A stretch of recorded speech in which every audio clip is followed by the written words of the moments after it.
Welcome to Breakthrough, the podcast supported by the Arts Council, helping change the music industry, one episode at a time. Awesome to have Declan Knapp, a DJ, house, garage and techno producer on the podcast today. He has been making music of his own real authentic style over the last decade, touring all over Europe and more recently reworking Groove Armada's Superstylin, of which it has completely popped off for him, seen him play Ibiza loads, but also cherish the music that he is making within his bedroom studio. And we're so excited to hear more about the creative process and the journey he's been on the podcast today. So let's get into it.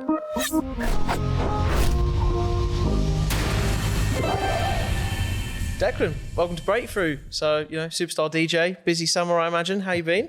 I'm trying, yeah. Thanks for having me. Yeah. All good? Very good, thank you, yeah. You've had a nice bit of downtime recently. Always important to do when you're in this mad world of, I guess, music and especially nighttime stuff. Yeah, I think September was a bit of a bit of downtime, family time. Mm-hmm. I think it's important to take a bit of time to reset sometimes. I'm not saying I haven't done anything in that month. Been a few bits behind the scenes, been in the studio a bit, but yeah, just taking some time, which has been nice. Nice, cool. It's good to hear it. The first question of every podcast that we do is I'm always very intrigued to see where it goes, because it could mean so many different things, so many different people. What would you kind of feel like has been the breakthrough for you in your music career so far? Whether it's something like very recent or whether we're kind of like thinking way back when, where you think it was a pivotal moment that maybe on the socials it was like not a thing that we would see as like, oh my God, like that's so crazy. But to you personally, it meant a lot. Yeah, I feel like I've had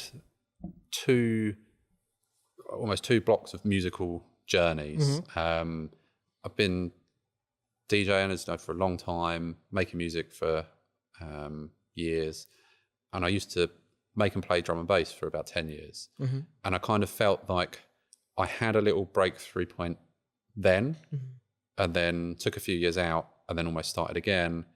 And since starting again, had the breakthrough point with the Superstylin release. I think that was the biggest thing. Like I could pretend there was little things going on. I was like, this is the thing. But yeah, that was the big turning point for me, the Superstylin release in almost a year ago to the day. That's crazy, isn't it? Yeah. And obviously so many reworks you are doing now. I would definitely want to get down into that a lot deeper and go into all the process of it and how it all came about. But I mean, whilst we're sort of on the first two blocks of your career that you talk about, the early stages of, I guess, falling in love with music for you, like, was it you going out and getting a decks at a boot sale, or like, persuading a family member to kit you out with what they could find, or was it even more ad hoc than that? It was Cash Converters, a set of Sound Lab decks that I saw in Cash Converters that I begged my dad to buy me for my, I think it was 11th birthday. And it was about 6 months before my birthday. So, not long after Christmas. But yeah, I was obsessed with looking at DJ Mag, looking at all the classifieds in the back. For some reason, just wanted to DJ. And I don't know what it was. Like, I don't remember in particular seeing any DJs and thinking, wow, I really want to do that. It was just, I loved playing with sound and had like tape decks at home that I would route into each other and make feedback and just do weird stuff with.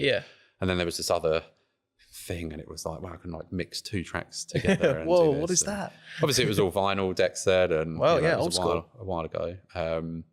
So I begged him for those, and he bought them 6 months before my birthday, and I think I got them about 4 months before, because I knew they were in the basement. And I was just like, please, can I just have them now? I won't ask for anything else. I'll look after them. And never look back. So that's where it sort of all started, I guess. And that whole thing of when we expect people like yourself, or when you get asked the question of, those beginnings, and you expect like there to be a few heroes or idols of like people that you were looking up to. But then in a lot of cases, when you just answered like you don't maybe have that reference point at that early stage, you just had this innate like feeling. I always find that like really fascinating And there's like not even a tiny bit you can sort of lynch it on. Yeah, I think my parents were very into music, but not anything in particular. Yeah. So, I grew up listening to Led Zeppelin, Jimi Hendrix and stuff, but also Future Sound of London and Fatboy Slim and things like that. So it was kind of, they had a very eclectic taste. And I think that sort of rubbed off on me quite a lot. And, they took me to Glastonbury from like a year old to really 14 years old. Oh, wow. So you've been to Glasgow pretty young then? Yeah, pretty young. Some very early core memories from Glastonbury. Do you remember any of it? I remember bits and bobs. I remember being absolutely terrified of this car that had this like, I don't know, it was like almost like an armadillo shell thing. And now when I think about going, it's like, oh, maybe that was like almost like what Arcadia is now, like with their sort of bug stages and stuff. But yeah, I remember being terrified of that. But still, obviously, there were other points where I had like a brilliant time and absolutely loved it. And yeah, so. Do you still go back now worrying that it's still there? You could be like, oh, there's the armadillo thing, whatever that was. Yeah, sometimes. I think if I saw it during the day, probably be all right. Yeah. Maybe at 3 a.m. But, yeah. So you get hold of your first decks, and I guess in terms of producing, that maybe comes a little bit later. When was that first impulse to produce your own music? Was it soon after, or like, and how much did you know about like DJing and producing in those very early stages, or was it just like you having fun messing about? Yeah, I had a videotape called "So You Want to Be a DJ," which basically just was teaching you how to scratch. I had no idea about how to sort of beat match anything. It must have taken me a couple of years to kind of learn. I didn't know anyone else that was doing it. Like, I was obviously quite young. My friends were into totally different things. Yeah. They were more into rock music and stuff as well. So even on that front, it was like, I was the only one into dance music. No one wanted to sit around my house and watch me DJ for hours or try and just like sound terrible. That was great, Declan. Yeah, exactly. Yeah, I did force them a few times. And, look back and think, oh, I'll pay you. I'm surprised they're still my friends now, but yeah. But yeah, so I taught myself. There wasn't YouTube or anything like that. It was like this one videotape. And like an old like VHS. Yeah, like literally a VHS. Wow. It was, I think it was like a pinky orange cover with yellow writing. I remember that. And yeah, so I took a couple of years to teach myself how to DJ, and then started producing music in secondary school. We had like a really old version of Cubase, and I remember thinking, this is actually like pretty fun. It slaps. Yeah. Yeah, so that's kind of when it started. I guess I was towards the end of secondary school when I started kind of really producing dabbling music. Yeah.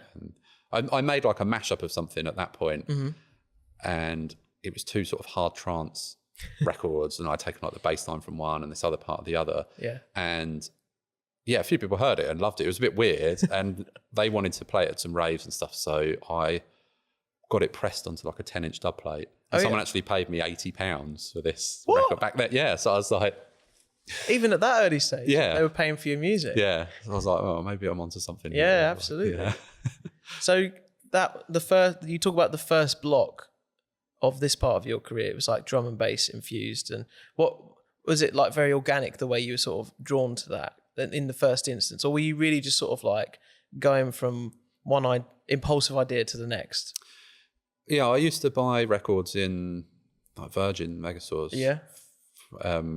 Based on the covers alone. Like I didn't really know names of people, like apart from the obvious, like big, Prodigy and all that. I knew that. But yeah, I bought a Renegade Hardware record. I think it was on Renegade Hardware by Raiden. It was like an EP. And I got it home, I listened to it, and it just blew me away. I was like, what is this? Like, never really heard anything like it. How did this come out of someone's head? Yeah, so then I started looking into it more and found out, okay, this is drum and bass, pretty heavy sort of stuff, and I just kind of fell in love with that. And then, yeah, that was my thing for about 10 years. Yeah. So what were those first demos like, and then leading on to the other songs that you made? Do you want to remember them, or? I beavered away for a good few years, and I actually When I left school, I actually went into IT for a couple of years. Okay, yeah. Realised that it wasn't really for me. I knew that I wanted to do music. My boss said to me, look, you obviously want to do music stuff. Just quit, go back to college and do it, essentially. And it was, one of the best things that someone could have said to me, I think. So I do owe him for that. And that's quite rare though, isn't it? In a lot of, I mean, especially nowadays, like where people might feel, it's like one end of the spectrum. It's either someone being like, it's never going to happen, and you maybe get told that over and over, or you do have those people that come along and the most unexpected of people maybe as well. Yeah, exactly. Yeah. And he could just see I wasn't happy at work. Like, I think the novelty wore off after about 18 months and then I was, no. So I went back to college and, it just kind of stemmed from there, I guess. And then I sort of did music tech there, went on to university and then, kind of kept doing the music. And for a lot of artists or like fans of your music, maybe listening in sort of this, the dance sort of house scene, like nowadays we live in this world where like if you stop for 1 month, 2 months, or people are like, does he still exist or anything like that? It's kind of like you're committing sort of creative suicide in some ways. So for you to take that break, what led to it and how comfortable or not comfortable did you feel about that? After the drum and bass stuff, you mean? Yeah. I felt like I'd run its natural course with me. And I think a lot of people feel like this, but your life is kind of in blocks, right? I don't often associate with moving house or some big life events happening. And I just felt like it had got to the point where I wasn't really enjoying it. Like I'd done kind of everything I wanted to do with that. And then I discovered other types of music, like always discovering new music, right? And hearing things and thinking, well, I could actually get into this, and then been to a couple of events that kind of changed my mind about how I thought about things. Because I feel like I went from quite an open mindset when I didn't really know what anything was. Yeah. Discovered drum and bass, stayed in that lane for about 10 years and closed my mind off to other things.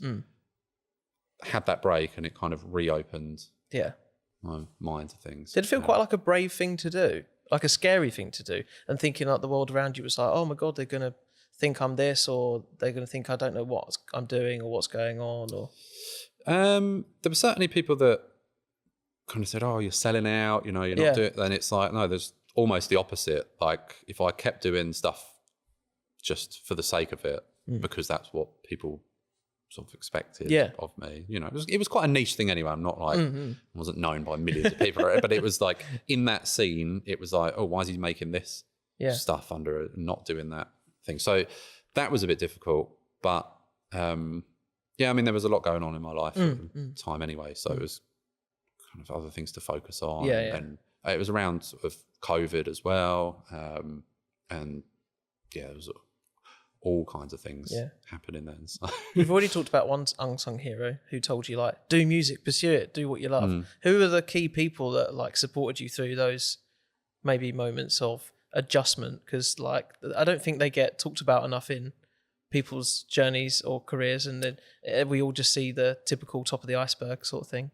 Yeah, I think in sort of the since I've made that transition after COVID and stuff, and I owe a lot to my partner.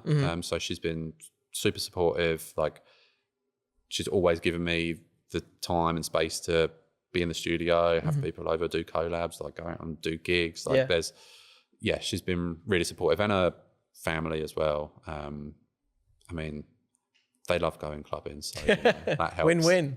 Guest list for them, and brownie points for Declan. But super supportive. So she's been great. I'd say she kind of opened my eyes up to. I'd say when I met her, I kind of took the piss a bit and said, "Oh, you're into house music." Like that was a bit of banter that we had, and now I'm like, oh, I'm making house music. It's like it feels a bit weird, but I just had this thought that it's like this. I'm not going to like it. Like it's all one style, not really for me. She does get brushed with that sometimes. Yeah. Yeah. But now it's like, I found all these kind of types of house music. Yeah. And just, it's just great. There's so much stuff out there. Yeah. So in this new block of your chapter in your career, I guess I came across you in that time. You did? And a lot of people were comparing you to like sounds of like Bicep, and maybe like, well, I know one of your influences is Caribou as well, and that kind of, those influences. When you hear people start to like lynch onto those things, like how does that feel? Because I assume you're maybe not really looking for it per se, like all the time chasing that. No, I'm just making what I think sounds cool. Yeah. And you're always your own biggest critic, right? You, like you said, you kind of discovered me at that point, and you were one of the first people to support me in that sort of journey. Please stop that. You were doing it all yourself. No, it's great to have that sort of feedback, not through sort of ego, but it's just nice to know that you're doing something that people like, and it's a nice feeling. But never sort of set out to kind of be like anyone. It's just I don't know, I think stuff just sounds cool, so just do it. Right?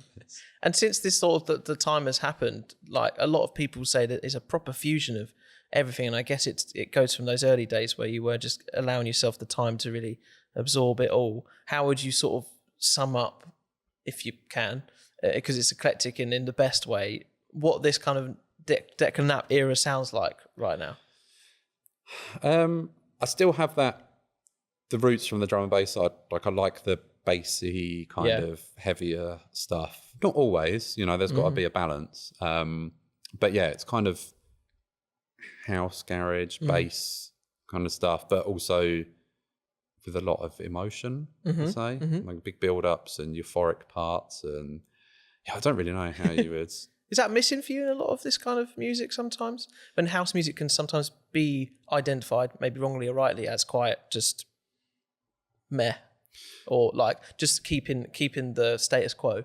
I think there's a time and a place for everything. And if you had I always think, like, if I'm doing a DJ set, or if I'm out watching a DJ, if it's all one level and it doesn't really go anywhere, I get bored. Like if it's super hype, like really big energy and euphoric and massive for the whole set, then it's like, okay, 20 minutes in and I'm like, my brain's a bit fried. He's done. And I need to, go to the bar. There's no journey. I think that's the biggest point. So there's got to be music for those points, right? And that's what I like to make. Like some tracks are pretty full on and euphoric and whatever, but then some do not plod along. Like they give you a bit of a breather. Exactly. Yeah. So you can bring it down and then bring it back up again. Yeah. And then is that what you say to budding DJs, producers at the moment? In that's important to think about that rather than going, I'm going to make music up here all the time. Yeah, I think if you're known for that, then making music like that kind of makes sense. But to play a whole set of it is not going to be as enjoyable, I guess. I don't know. Maybe some people love that, like just going nuts for an hour or two. But I think long DJ sets with a journey is, where it's at. And I guess these past couple of years, you maybe started to feel like, I don't know, maybe you feel settled, maybe you don't, maybe like maybe you're kicking on or something's clicking into place. But you referenced earlier about this Groove Armada edit of Superstylin, which obviously has been like, I guess, co-signed by them, and they've approved it, and they were, all over it for you in a lot of ways. How on earth does how does it all come together? Because it, as you rightly said before, like it is kind of the thing that just blown up for you, whether you're expecting it or not. Yeah. I think from the outside looking in, it's like, oh, someone's made this track and it's like, that's all they've done and they've blown up, and, everyone's overnight success is 10 years in the making, right? So it's been a lot of hard work and perseverance. And I think that's what I'd say to anyone that's, wanting to do this as a career as such. Like, you've got to just persevere. Like, that all came together by chance, essentially. Everything just sort of slotted into the right place at the right time, and that happened. But, you know, there's been plenty of other tracks that I've made and sent to people, and nothing's happened. So, you know, that's the 1 in 100 thing that... Can you take us through it? Because, like, over the summer, like, the reactions it's been... I know you're part of Fish56 Octagon's label, who's become, I think, quite a good friend of yours and has been very supportive. Yeah. He's helped it in a lot of ways because it's signed to his own label, right? And it's helped to get it out there. But how does it go from I assume you having the idea in your bedroom and going, oh, I'll reach out to them, see what they think, to, oh my God, where we are now? Yeah, so I made the track as a bootleg originally, and I put it on SoundCloud for free download. Everyone to enjoy. Yeah. And it was up on SoundCloud for about a day. And I think Chloe, my partner, said, have you put that up for free? Just don't have that on there for free. Like, just take it off for a minute because it's too good for, like, just giving away. It's like a thing. As much as I love giving away music. And I was like, okay, whatever. So I sent it to Fish, and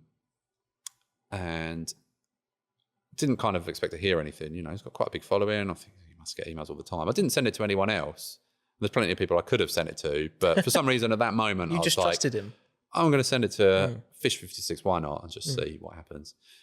And he replies like a day later, like, I love this. I'm going to play it at, you know, some pretty big things. I'm playing at Glastonbury and Reading and all this No stuff. And biggie. I was like, okay, it's pretty cool. And he played it at, where was it? It was an after party at Music Awards thing, I think, which was hosted by Another Rhythm, the label. So Billy Webber runs Another Rhythm. He heard it. He heard Fish play it at this event, and I don't think Fish wanted to tell him what it was. I think he was like, no, this is like a little Because he wanted gem it for of himself, mine. did he? Yeah. And which is fine, you know, I get it. Like, DJs want their own little edits, secrets, whatever. And eventually they got it out of him, like the info out of him. And then I just got a message from Billy, like, would you be interested in sort of releasing this? And it was around the time that Fish was thinking about starting a label. So they were sort of setting that label up at the same time as talking to me, and obviously talking to Groove Armada. I think Jeremy Clarkson was at this event and heard it. Hold up a minute. Yeah, I know. So that's not the, like, U-turn I was expecting you to just say there. Yeah, bit odd, but he was at this event, and obviously, if anyone's seen Clarkson's Farm, you know that Andy Cato, one half of Groove Armada, has been on the show a few times. So I think that was Billy's in to Groove Armada. So I think he got Andy's number from Jeremy Clarkson. Hang on a minute, wait. So you're telling me your rework of Superstylin is partially thanks to Jeremy Clarkson? Yeah, I think so. Thank you, Jeremy. That's crazy. Yeah. Is there a video of him like vibing to it somewhere? I don't know. I did hear that he loved it, but you know, I was just third-hand information. But Jeremy, if you're watching or listening, please let us know if you still think it's a vibe. Wow. So that's how they all sort of got linked up, and then Andy obviously heard it, and I got the message from him like, "Love this. Like, if you need help getting it out, then let us know," sort of thing. So. Always the most unexpected of ways, though, right? Is that something that you've like come to learn? Or maybe you knew that was a thing already, but like it's that kind of, I guess, feeling has really hit you in the face with this. Yeah, I think it's like the more and more I'm in this sort of industry, the more you realise that networking is like a massive part of it, right? And how you talk to people and who you talk to and stuff, like I would try and give anyone the time of day, because you never know who you're talking to or who they might know. And, you know, like most people want to help other people, I think. Yeah. So I think, a big bit of advice is just don't be a dick. If you're going to, Preach. Yeah. Hear. Yeah. Just be nice to people and just, find out what people are up to and what they're doing, and you might be able to help each other out. And, Yeah. Yeah. And did you get that same feeling from Groove Armada? Because I obviously I don't know them personally, but you could have, on the outside looking in, you could have a massive act like that with such a legacy that could be very protective over something like that, or feel rightly very precious about it, but then actually to embrace you and like your passion for it and your idea, it almost like doubles down on that, doesn't it? Yeah. Yeah. Yeah. It was a massive thing. And, going back to my sort of roots in music, Groove Armada was like, that was a big thing for me. I remember stealing the album off my mum that Superstylin was on, and I don't think I ever gave it back. So that's been something that I've been listening to for decades. Yeah. So did you actually end up talking to them and meeting them a few times? Have you played with them at one time, or? No, I met them in Ibiza at 528 this year, August I think it was, and they were playing. Like, I didn't have much time to chat because it was their event. Next and stuff. next gig, yeah. But it was lovely to meet them and sort of say hello, and it was good fun. Yeah. So again, like, you don't want to put something like that down to going, oh my God, it's been a game changer, like it's changed your life. It probably has in a lot of ways, but like you say, there's been that massive bit of graft before that no one's seen, and it's kind of all led up to this point. You've done the 10 years, 12, 15 years of training, and now I guess kind of you're here, and maybe it doesn't feel any different. I don't know. You tell me. How does it feel to be, like, of all of that hard work and all of that free time you put into it years before, now feel at kind of, guess, the crest of the wave of where you are now? Yeah, I think you're always looking at that next level up, right? So I think it's hard to appreciate where you're at the moment because there's always something else. Like, and like you said earlier, if you stop posting for a month and you disappear for a while and whatever, then it's like, it can almost feel like you're sort of starting again, and you're dipping down and you're back up again a bit and you're dipping down, and it's hard to keep pushing sometimes. And from the outside looking in, I think this is something that's true of any social media, and I think it's always looks like you're maybe doing a bit better than you are. Yeah. You paint this picture that you're doing all these amazing things or whatever, but there's a life happening in the background, right? And you're trying to pay bills and whatever. But it's difficult sometimes. But, yeah.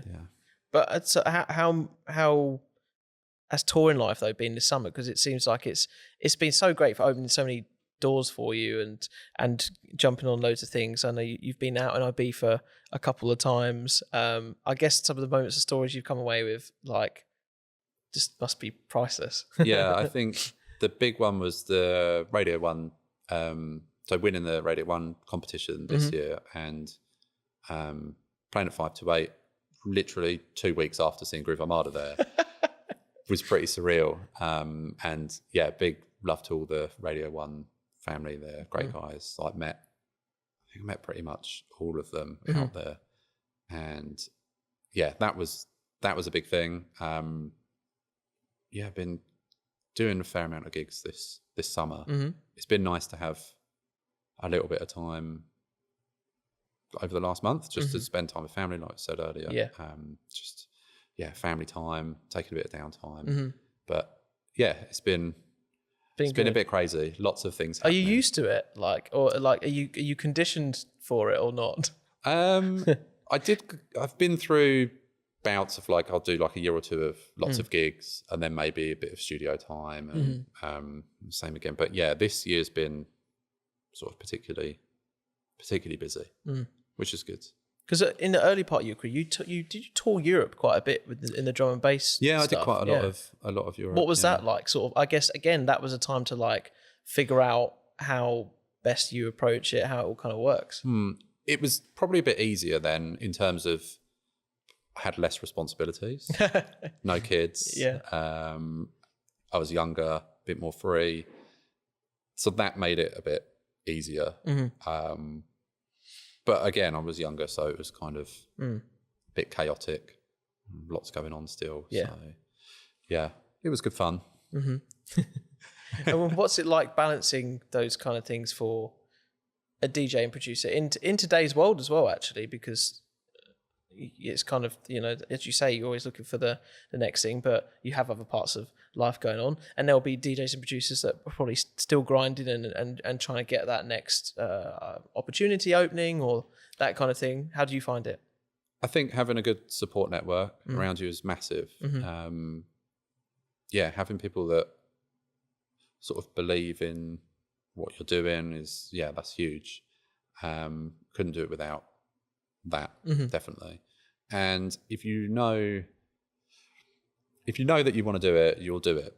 Like, it's one of those things where when I've had a break for a while, nothing sort of satisfies like going and DJing or making music. And there's nothing to sort of replace that.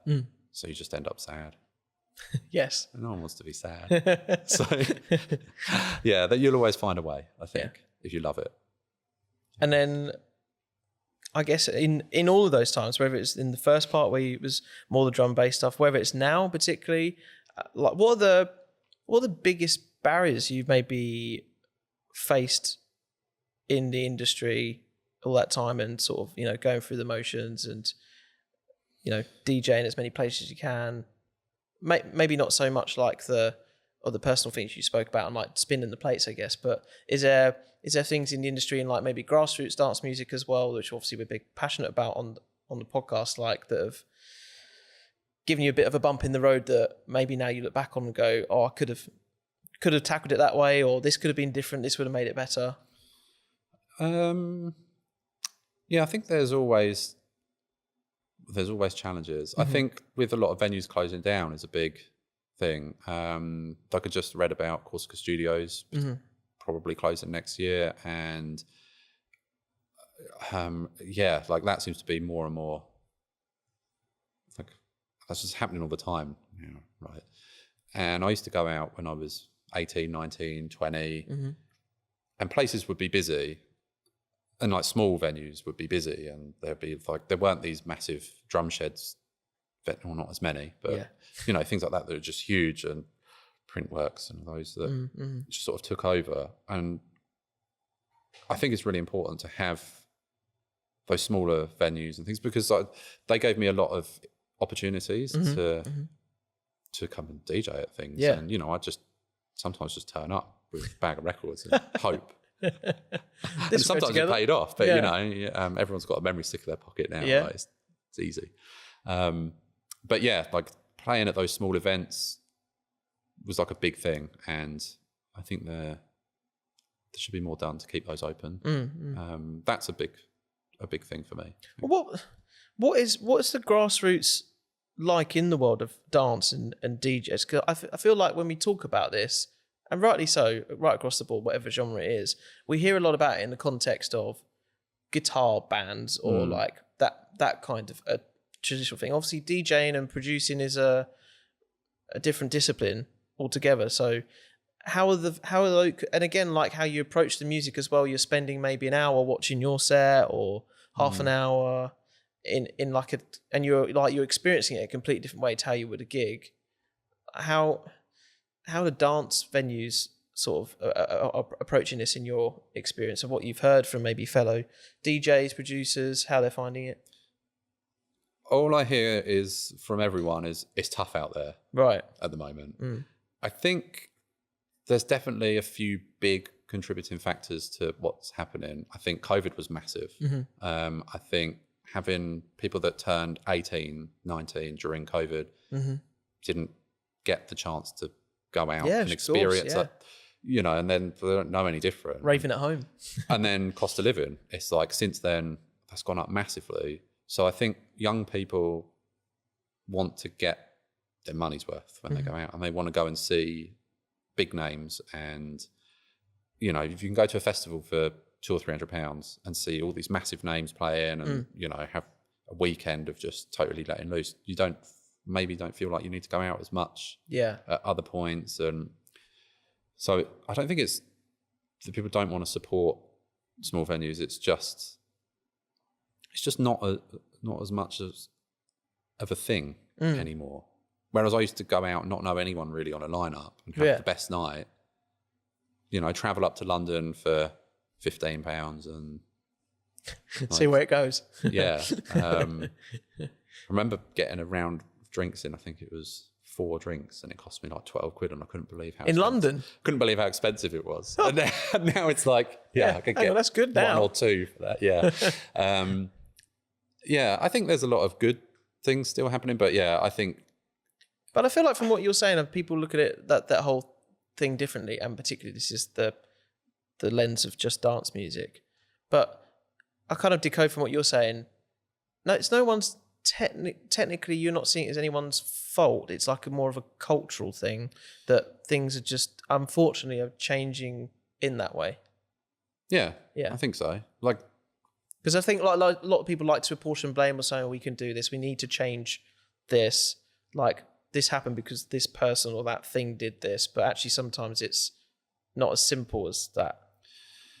Yeah, I don't think there's a simple answer to fix it. And I think, like you said, it's more of a cultural thing maybe. You know, young people don't drink as much and go out and do that. And there's way more like day raves and stuff now as well. Are you a big fan of them? Yeah, I love it. Back home for 5? I remember going out the first time to like a day rave. I think it was Printworks, and thinking, "Oh, this is going to be weird. Like, it's 2 PM. Like, who on earth thought of this?" Yeah, like going into a club at 2 PM and then after half an hour being inside, I was like, okay, it could be 6 8. Like, I don't. Yeah.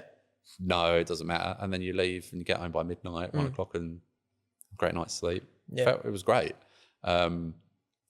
But the thought of kind of going to a day rave at a small venue is a bit weird. Like, I don't know why. It's something in my head that's like... We've all got these preconceived ideas, haven't we, of what it's like or what the scene is. Yeah. That kind of thing, yeah. Yeah. And lots of people have been sort of changing that. I remember actually being on a train home back from Liverpool Street once, and I'd just like been working in the day somewhere up in London, and there were these 2 guys that had been at Fabric, like for a day thing, and they literally, like, it caught me off guard as well. I was like, oh, well, you know, they were very chatty. You know, you get these people on the train, they're very chatty, and they're just like, oh yeah, like, we've been here today. And I'm like, yeah, we've just spent a real good time. Like, they was like proper, just, I don't know, kitted up as a raver. Like, you'd have like a raver starter pack. Like, they were the epitome of it. They had everything going on. They had like the bum bag and all that kind of going on. You're carrying light, and they looked like had the best time. Like, they were buzzing. But like, you've been at a day rave at Fabric? Like, I didn't know that was a thing. And we just laughed about it because it was just, they'd had a great time and I was on my way home from work. It was just really bizarre. Well, the one where you finish at a rave at 6 AM and then you're getting the train home when everyone else is going to work. How many times has that been a thing for you? Yeah, few.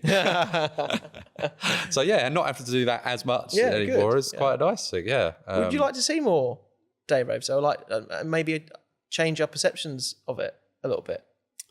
Yeah, I mean, the next gig I'm playing at is actually day rave at Ministry of Sound. So, great. Yeah, that's, I think they're happening more and more. Yeah.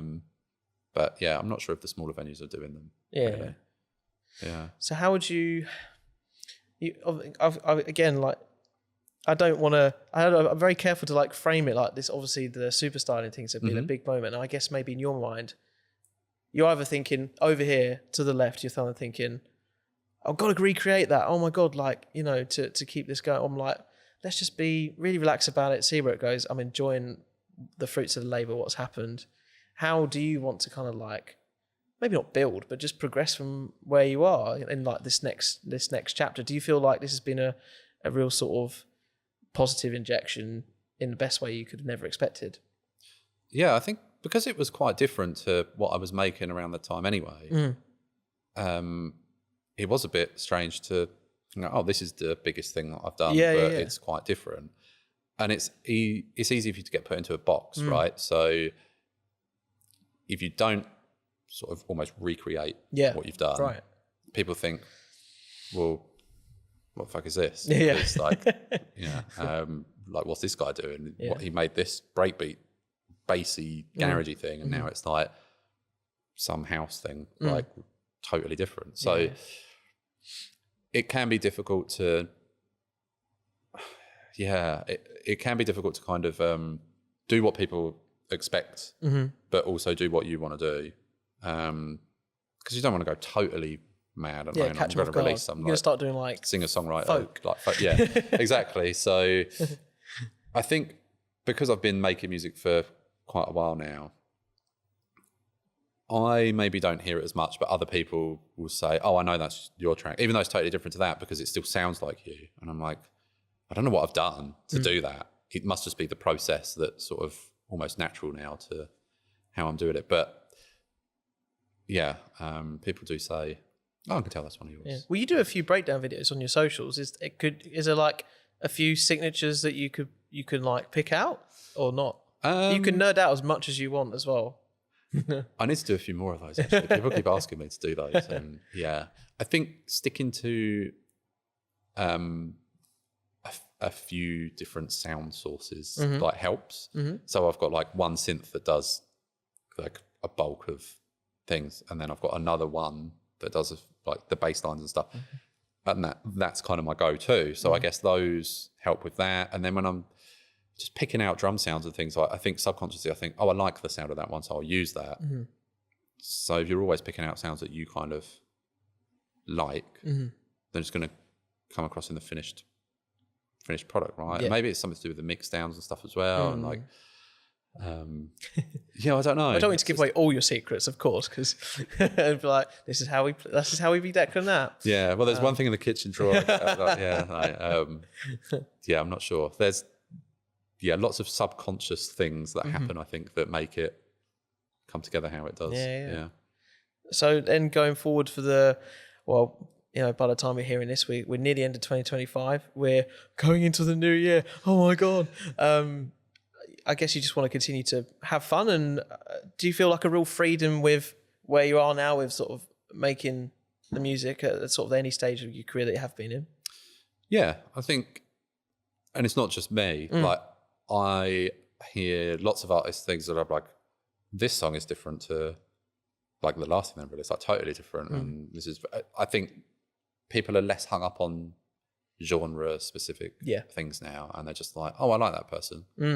Like, or they're funny as well. The big social media thing, like they could do whatever and I'd like it. But I think people don't really give a shit as much about genres. If the music's good, we're there for it. They're there for it. Yeah, exactly. I'm looking forward to next year and just seeing what comes out. Is there big things you're looking forward to that you can cryptically tell me in 2 sentences that you'd like to tell me in 5 paragraphs? Because I'm always waiting for the cryptic answer from an artist, which I love. What am I allowed to give away? I've got some good collabs coming out soon. Okay. I've sort of signed a little deal, like a 4-track thing. So, I'm trying to think what I can say. Good to see your brain working so hard right now. Yeah, and it's not going to be all like one style. I would say, like we've been talking about, which you like to keep. Yeah, exactly. Yeah. So, there's a few bits on the horizon that I'm hoping maybe 1 or 2 of them are this side of the new year. But I think a lot of stuff's going to be happening early on next year. I've kind of been working away. Yeah, preparing. Bits. I mean, I'm sitting on a bunch of stuff that maybe will never see the light of day, but there's some stuff that's done. So how full is the locker at the moment? Would you say it's over 200, 100? I've probably got like 30 tracks finished that are just sitting there. Yeah. And some edits and things and whatever. But it's always a bit sad finishing something that you really like. Yeah. And then letting it go. And it just sort of fades into the background. And that didn't used to be a problem when I was sort of first starting out, and it was like you'd make something you think was like the dog's bollocks. Like, this is great. I'm like, I love this. And then you listen back a year later and you're like, God, what was that? No. What was I thinking? That was terrible. But I'd like to think I'm now at the point where I make stuff and I think it's good. And then when I come back to it, I'm like, it's still good. So it's kind of bittersweet because I know it's just going to sit there on the hard drive and never see the light of day. And I think a lot of that just comes down to timing. Yeah. Who hears it? Because, you know, something that I might think is brilliant, a label might think, no, I don't. But also vice versa. Exactly. Yeah. I actually had that with, so I had that record Go, came out on Nervous, and I think I sent them 6 or 7 tracks. And it was the last track on there, and I almost didn't include it because I thought, I don't really think this is any good. And all the other ones, they were like, no. And then they were like, we really like this. And that's like, oh, that's the one that I almost didn't see that coming. Yeah. So, yeah, you never know what someone's going to like. Yeah. Well, thank you so much for coming on the pod today. Really great to catch up with you, and so great to see the light. It's just going from strength to strength for you, and appreciate you coming on. Yeah, thanks for having me. It's been great. Cheers, Dave.